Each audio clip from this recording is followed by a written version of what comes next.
大家好，欢迎来到刘姐厨房，我是刘姐。今天用糯米粉分享一道美食，开水一烫，两手一团，个个圆润香甜。一起看看我是怎么做的吧。首先，我们准备230克的糯米粉，倒入大碗中备用。接下来，我们再取一个碗，加入50克的白糖，再倒入150毫升的开水，搅拌至白糖融化。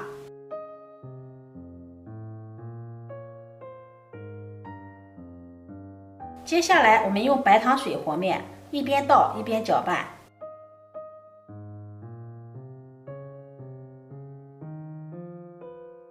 搅拌成大面絮状，下手揉成面团。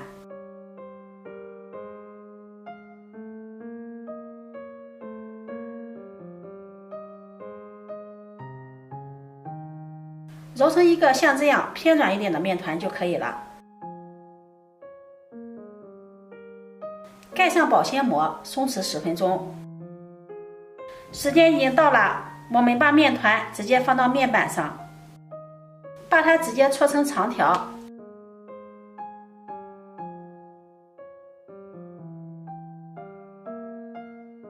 再分成大小均匀的面剂。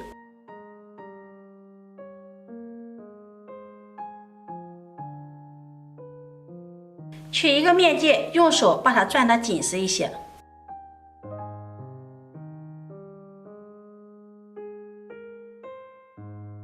再把它团一团，团成一个光滑细腻的小圆球，像这样就可以了。表面再蘸上清水，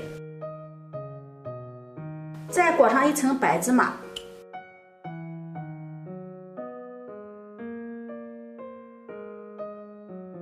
用手给它团一团，让芝麻贴得更牢一些，像这样就可以了。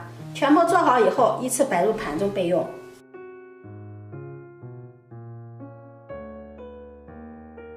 现在我们开始炸麻团，凉油下锅，开小火炸。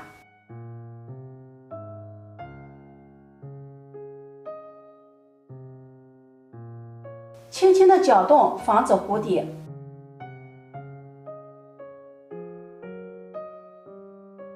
炸至从下往上冒小气泡泡，用铲子按压着给它翻动，让麻团受热均匀。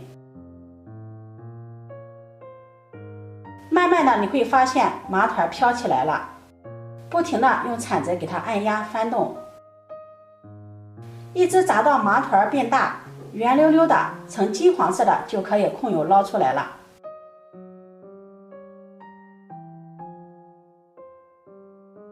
这样我们的麻团就做好了，是不是非常的简单？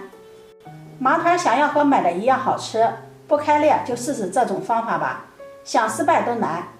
圆的像个球，外皮酥脆，里面很软糯，还一点都不吸油，营养又好吃。我们这里早餐店要卖2块钱一个，如果你喜欢就收藏起来试试吧。喜欢我的视频记得点赞、关注、转发。点我头像可以看到更多美食视频，我每天都会发布不一样的视频，我们下期视频再见。